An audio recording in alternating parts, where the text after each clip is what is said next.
All right, so it's well past the return policy for this MacBook Pro 16-inch, this one in particular being the M1 Max. To be completely honest, I kind of just got lost with time because of how much I enjoyed using this machine. The saying time flies when you're having fun could never be more true when I moved from the 14-inch to the 16-inch.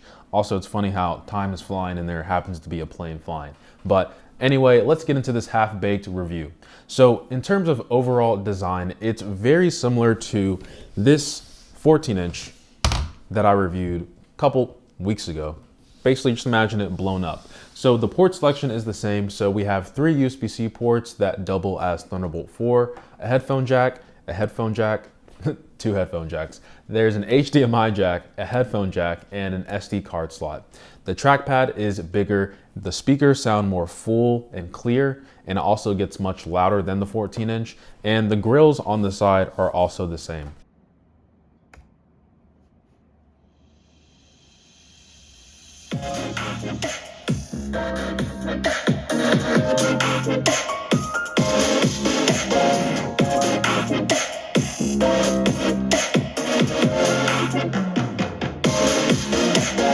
In terms of general specs and design aside, what do I actually think of the 16-inch MacBook Pro with the M1 Max?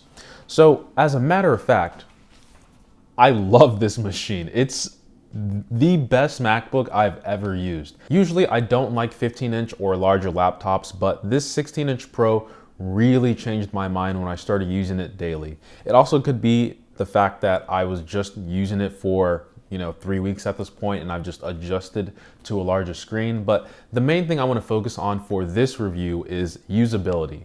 Now, one of the best things by far on this machine is the display. It is combined with the overall size of the machine. I found myself not using my Thunderbolt setup because there was really no need.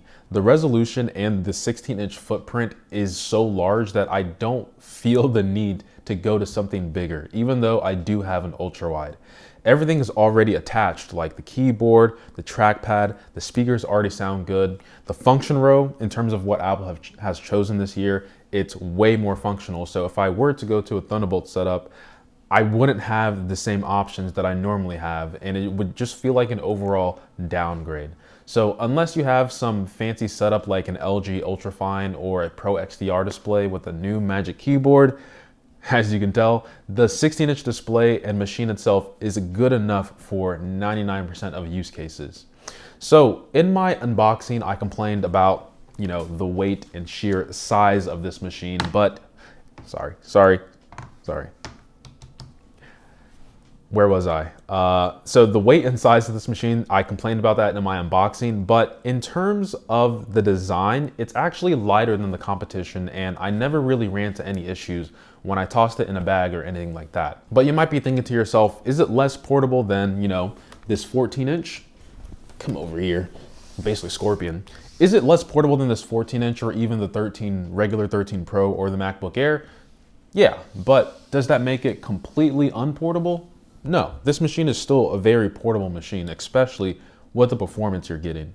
So segueing into that, I want to touch on the M1 Max briefly. I'm laughing because this is a chip that is not designed for me. I am an average YouTuber that uploads in 4K, shooting primarily in a static shot in my kitchen, like so. So using this machine, I wasn't expecting much, and I thought the M1 Max is more geared towards, graphics and memory specialized workflows. I don't do any crazy After Effects on my videos, but when it came to rendering, that's where I noticed the biggest difference between the M1, the M1 Pro, and the M1 Max. So on a typical video on this channel that's like 10 to 15 minutes, on the MacBook Air, when I hit render, I'll get up, play 4 or 5 songs on Spotify, dance around, eat some Cheerios, and the video will be done after that. When it came to the M1 Max, when I hit render, I'll walk to my fridge, get water, come back, render's complete. It just eats through your entire workflow in terms of rendering on Final Cut Pro, I will say. It is insanity how fast this thing renders video. It's like faster than real time. crazy. For nearly double the price, it truly feels like you're getting double the performance, which can't be said for other competition in this space. So my conclusion is this. Wow, voice crack. Second stage of puberty. Kidding. If you are working in an industry where your primary choice is Final Cut Pro and time is of the essence, the M1 Max will carry you far. I just upload YouTube, so I'm not that crazy in uploading like 10 to 15 minutes later. I can't talk on tools like Adobe or DaVinci Resolve, so I would say if you're interested in those tools, you might have to go to another channel, unfortunately, because those just aren't the tools that I use on this channel. Now, gaming. Let's talk about gaming. Now, gotta sit up for this one. Not really, but one is that MacBooks and just Macs in general have never really attracted the gaming audience, at least in my lifetime, which thereby constitutes to less support in games overall. Look at me talking like I'm a scholar. Now, can this game? Yes. You can search videos right now of the M1 Max playing games through Parallel or native games running through Metal, but here's what I want to say. For people saying, I can finally ditch my Windows laptop and finally have an all-in-one macOS laptop that does it all, I'm gonna say, great, you must have a very select choice of games that run on macOS, or you're willing to do numerous workarounds just to get it to work. And for a machine this expensive, you should not buy the M1 Max for the intent to game. That's what Windows laptops are for. Unless Apple and developers and people themselves start to support this platform, the graphics and the gaming audience itself will remain on Windows because for the most part, getting a game to work on Windows is easy as downloading and hitting play and hoping the game doesn't crash. Where even though we do have the M1 Max now, you now have to run a virtual machine or dual boot, then install excess libraries, and then download the game, hit play, and then hope the game doesn't crash or work optimally. And at that point, to get to all those extra steps, it just doesn't seem worth it. So for this kind of money, if you aren't trying to buy or trying to game, just buy yourself an actual gaming rig. Trust me on that one. Okay, so gaming aside, M1 Max aside, what do I think about the MacBook Pro 16-inch, the new one? Obviously, the return policy is gone because I've just been in love with this laptop so much.